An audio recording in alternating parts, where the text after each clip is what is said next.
Welcome to the Intellectual Freedom Podcast. Here we analyze politics, culture, technology, and society at large through the lens of critical thinking and open-mindedness, not demagoguery and partisan hyperbole. I'm Dr. David Hopkins, humanities professor, your host and guide. So without further delay, let's get started. The beginning of living a fulfilled life is to understand the condition of your own mind. Most people, unfortunately, we walk around stuck in a meek and timid state, unwilling to push beyond our comfort zones, just doing a job because I have to pay the bills. Why do we do this? Why do we approach life scared, head bowed, shoulders slumped, when it comes to being more than where we are at? It's really an important question, a very important question. The other day I was sitting around, I was watching TV, and I saw that Just Okay is Not Okay commercial from AT&T, I believe is the one who puts these on. They're actually pretty funny commercials. And a person, for example, goes under a tax audit, finds themselves just an okay accountant, and another one, a person's preparing for a surgery, and the surgeon walks in, just came off being under disciplinary action, and then they have just okay surgeon. Of course, the message is don't settle for just okay. However, way too many people in America settle for a life that is just okay. I want to speak specifically about career and occupation. So if you happen to be retired or a homemaker or a career changer and you don't have a career right now, it still can help you how to invest your time to figure out kind of your purpose in life. But for those of us that are between those ages of 18 to 67 and you're in a job, the fact is 30 to 40% of our entire life is spent working. And I've podcasted about this in the past about where our time goes. So 30 to 40% of our life, that's a pretty significant amount of time. And so the title of this episode, Why Do You Do What You Do, is important. Because when we make a career choice, it is one of the more important questions that we ever have to ask ourselves in our entire life. So why do we do what we do? First of all, let's talk about those few and proud like the Marines, those individuals that are lucky enough that they're in a position where they're making really good money, they're secure, they're safe. If you're here and you enjoy your job, you find contentment in your job, and you enjoy getting up in the morning and doing it despite ups and downs, because every job has it, it's fulfilling. If so, unfortunately, you're in the minority, because a recent global Gallup poll, which literally polled 1 billion people, found only about 15% of the workers are fully satisfied with their career.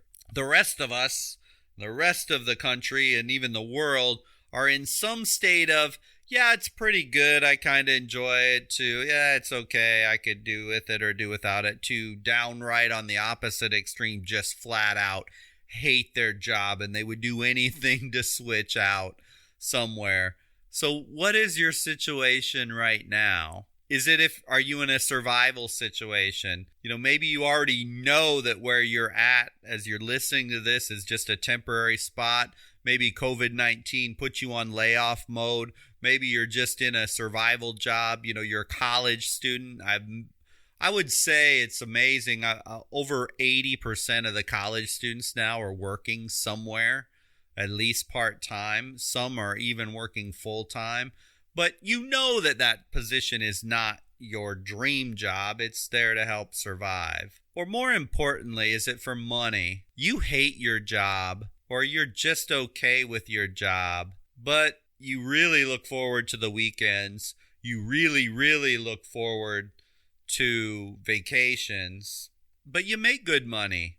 And thus you are literally trading your life for money. I don't mean to put it bluntly, but that is what you're doing if this is you. I did this for many years, and as I look back at some of my work that paid me the best money, It was also some of the most destructive to family and happiness I ever had. Maybe it's prestige. You like the title, the power, the leadership role.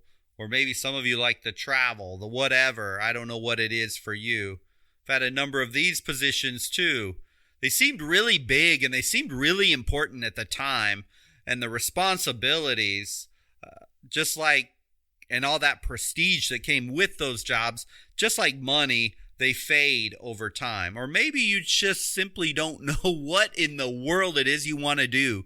You may have been trying different things, careers. You've started, stopped, completed various training programs or degrees, but you just simply can't figure it out. I know with my college students, over 50% of them, they start college and they literally have no idea of their career choice. And even those that graduate, studies are showing that 75% of the people who start a career after they finish a degree or training program will not just change a job from one position to another, but literally change their entire field within 2 to 3 years. So if you're in this boat, you most definitely are not alone by any stretch of the imagination. So the question becomes, if you're going to spend 30 to 40% of your life in a job, what must you do to break out of the 85% of the workers who are pretty content to downright just hating what they do?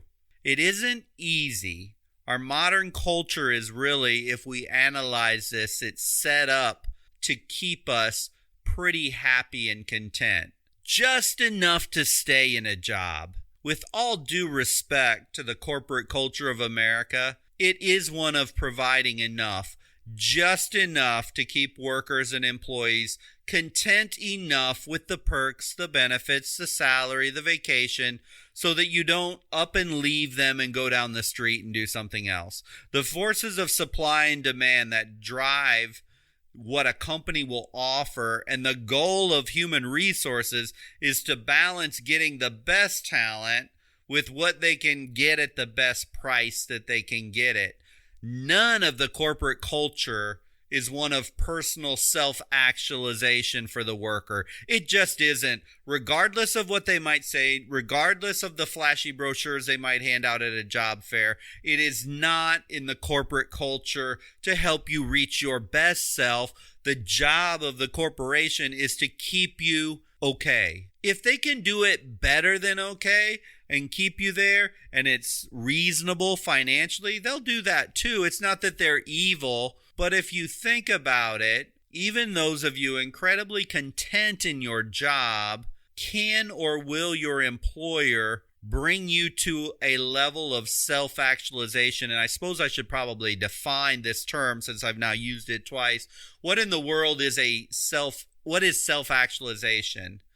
It's what a person can be or he or she must be. In other words, being your best self. You hear that term in the modern vernacular. I want to be my best self. This self-actualization is a major human motivator. You know, once we meet the basics of food, shelter, and clothing are covered, the human mind seeks its best self if it's honestly pursuing them. So some key hallmarks of what self-actualization include would be things like personal contentment, spiritual awareness, expressions of creativity, giving back to society. It's kind of that ultimate form of realization. It's when you get this state of understanding of the meaning of one's life, of feeling completely alive and becoming the best person one can possibly be. It would be great if we could all get this in a job.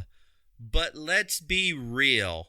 This doesn't happen very often, if ever. Companies are just simply not interested in you achieving your best self, your self-actualized self, as if you would reach it, and if you could get it in the job itself, they would probably be searching for your replacement, because almost invariably, if you were at that state of self-actualization, you wouldn't be cornered into any job. We see so many millions of people who work in an entire career in a job because it's safe, it's secure, it's comfortable.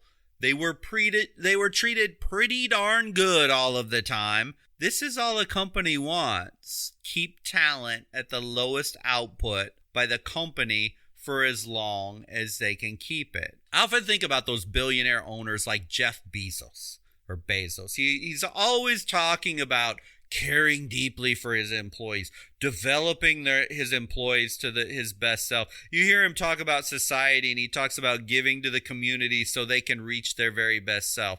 But I often wonder, does Jeff Bezos really want an army of innovative entrepreneurs that grow and challenge his business?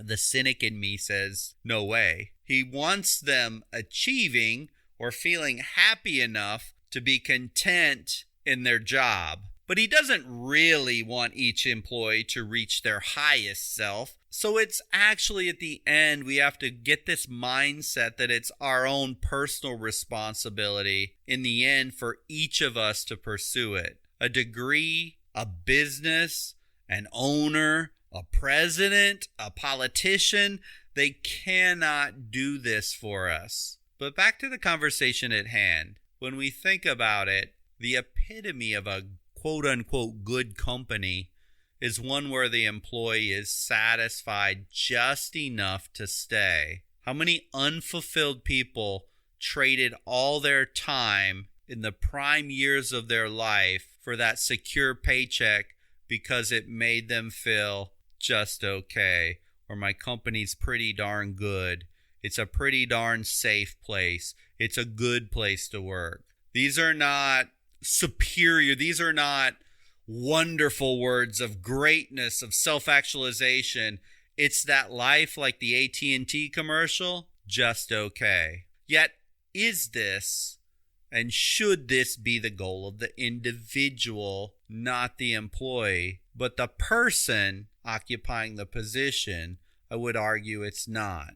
Let me just say that another way. Really, as you as the person, the individual, your goal in where your time goes needs to be very carefully thought out and implemented. This is why at the beginning when I said I want to focus on the person who is working, but it works perfectly well for the homeowner, for the retired person as well. There is incredible power in you. It might be buried under the burden of bills, life circumstances, even complacency, yet there is much more in you. The sad thing is human beings tend to move towards the mean, the average.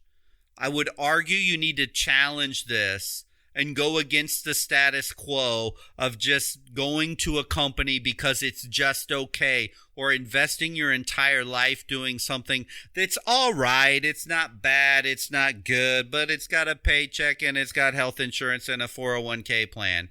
I believe many people just go through the just okay life because they fail to truly discover their life passion. If you don't know what your life passion is, well, then the default becomes an obvious selection. So, but why would anyone go out on a limb, go to the edge of the cliff, jump off and quit their job without any safety net when they have never even taken the time to discover what it is, that thing that you're passionate about? So instead, they revert to the mean, they revert to the alternative, they revert to what society says is important, and they stay in that just okay job. Actually, it would be very illogical, and I would never recommend this. It would be dangerous without knowing what one is passionate about to just leave a job.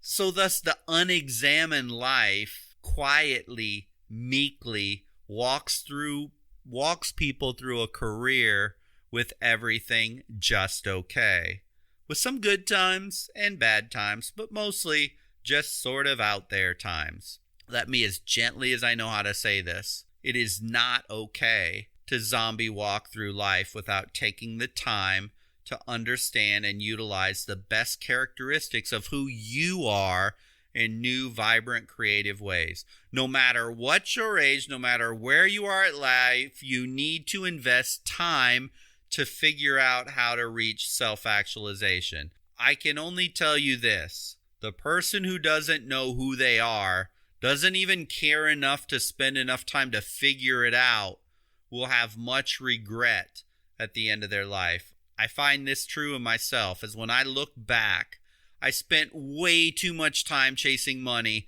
and at times I made a lot of it. I also loved fancy titles.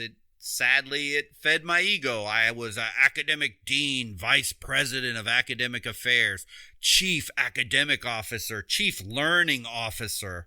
They sounded so important at the time. I felt important at the time. I chased prestige. I loved traveling here, there, everywhere, lots of times first class. Thought I must be really, really important.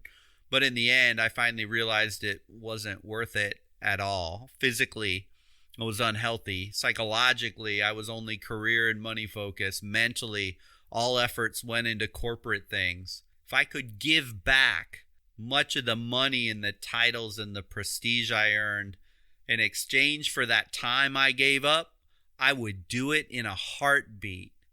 I think people who say they have no regrets in life are, well, not being honest, to say it nicely. That's not to say there were not positives in these pursuits. I met amazing people, had many accomplishments I was really proud of, produced some good work, but it wasn't personally fulfilling to my core. It was unfocused. It was society driven. It was material driven in many ways. Now I work for probably less than half most years than I used to make. I hustle teaching contracts year to year. I lack full job security, but right now I'm more focused, clear thinking, healthy, and content than I've ever been in a very long time. Sure, I've had those opportunities to be a full-time faculty member at colleges since leaving the rat race, but I prefer the freedom and flexibility. My time to me now is more valuable than the monetary trade-off and security. I'll take the variable. I'll take the freedom, reject the safety. It took me a long time to get here, and there has been much, much soul searching and pain along the way, but I feel like I'm getting there. If the premise is most people stay in their just okay job because truly they don't have a passion that would drive them to a major change, then it's time to uncover that passion. That excuse, it doesn't work if you're not willing to try to figure it out. So let's explore some ways to uncover your passions. I think the first one, let your pain be your purpose. The things that we struggle with the most can give us insights into our purpose. And a lot of times our purpose lies directly next to the pain we experience. Reflect on those things in your life that you've struggled with and consider that your passions may be in alleviating some of the struggles for others. I love teaching the humanities. Even now podcasting, I enjoy it, as I can talk about things, connecting the intellectual, the philosophical, the historical with real world things going on right now, things I see happening now or I've gone through in the past, helping students who struggle with stuff. I was a terrible student for almost all my college career. I was an awful high school student. And, helping them overcome that, it's right where I want to be. For you, what is it? Understanding your pains and the things you've struggled with may actually help you understand where to focus your energies and efforts going forward. The second one is really hard, maybe the hardest one of all of them, and one of them that I still lament every now and again when I remember some of my older paychecks versus my current paychecks. But stop worrying about the money side of things. Heck, if all that mattered was making money, we could all be medical doctors or computer science engineers. It isn't just about the money. I know it's cliche, but it is true. Too many people get sucked in and then spit right back out of a career worrying about money. I was one of them. So often we try to put this pressure on ourselves to make money. You have to give yourself permission to go ahead and explore the passions in your life without considering the monetary gains or losses. Maybe you just start pursuing something on the side while making what you need to make to survive. But you got to be creative, and you just got to calm down about the money thing. The third thing, reconnect to your inner child. A funny thing happens when we get older. We stop focusing on the present moment. We're just way too worried about things that are coming up in the future, or we're fretting over the mistakes that we made in the past. You can't find your passions this way. You need to go back to the time in your life when you had boldness and try to connect to those things that you love to do. How did you spend your time? What were your favorite activities and interests? Consider diving back into some of those same things today. And who knows, you may find an ability to find your passion based on what you used to do and you just abandoned it. Another really hard one, spend time in silence. Look, you don't need to be a guru. You don't need to hire a life coach. How about trying this first? Just get a pen and paper, turn off the cell phone, sit down, think, read, be alone, listen to yourself, ask yourself what you really want to do or become, go to a coffee shop for a few hours and just sit and think and consider things. You don't have to take a retreat to a beach in Bora Bora. You just need to separate yourself from all the noise for maybe a couple hours every few days or twice a week, whatever it is. And you may find some part of you already knows, and you deep down already know what it is that you want to try and pursue. And just think about it. That introspection is such a powerful tool to help you find your next passion. It's about releasing and letting go to open up to yourself. I do say this to you, though, because even before I started this podcast, you have to write it down. When you think it, make it real. Make it tangible. Sometimes when I write some ideas or concepts down, it's just total garbage. Other times there are shreds of good things I use. But you have to write things down. As if you don't write them down, when you think it, it's going to disappear. You have to be very intentional with this. And you'll be amazed the things you can come up with and speak into life from this transference from your mind onto paper or onto a computer screen. I don't actually use pen and paper anymore. I have a laptop. I use a computer screen. But whatever works for you, you have to spend time alone in silence. This one can be hard. Surround yourself with others living their passion. You've probably heard, this idea that you are the average of the 5 people you spend the most time with. We say that again, you're probably the average of the 5 people you spend the most time with. Are the friends, the family, the people you're currently connected to living their passions? Or are they leading lives absent of real purpose? Ouch. This one is a really tough question, because if you don't spend time with people that are pushing themselves, you end up like the average of the 5 people you spend the most time with. So you have to be willing to evaluate your connections and surround yourself with a different group of people who are leading the kind of lives you want to emulate. That's hard and it's not easy. But in this connected world, if there's a positive of social media, if there's a positive of this online world we live, it's you can find groups online, find communities or classes or church groups that are feeding change, not feeding status quo negativity. It's hard enough, to change when you have support of other people, but let alone try and change when you're surrounded by people who are naysayers, completely satisfied, living out their life in a status quo. Don't forget that statement. You are the average of the 5 people you spend the most time with. Contribute to something bigger than yourself. This is almost cliche in personal development jargon, but it's true. What you do and what you spend your time on can't just be about you. If it is, well, it's probably going to end up shallow and empty. It just will. Sure, there can be short-term personal successes, and there should be, and we should celebrate them. But in the long term, whatever it is that you decide is your passion, it should contribute to something, to somebody beside yourself. This process of self-actualization, it is by no means a straight line. And yeah, you may need to keep doing that job you don't like while you try and figure out who you are and what your passion is, and that's completely okay. Before I finally quit my last corporate job, and it was a hard final job, and I knew I couldn't. I knew I was tired of this corporate world. I knew it wasn't what I wanted. And, as I got close to the end of it, I was literally working 3 jobs simultaneously. I had the main job, which was a full-time corporate gig, and then I had 2 other side jobs I was doing online from home.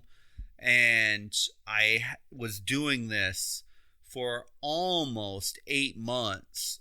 8 months of time trying to accumulate enough cash that was going to allow me to just jump ship, handle the change in income level, to get back into full-time, to teaching on a contract, and so that financially it was viable. And I mean, that was 8 months of going from like 5 a.m. I was up. It was a job in downtown Tampa, 28th floor of one of those high-rise buildings, and I was stuck in rush hour going in. I was stuck in rush hour going out. It was a nightmare.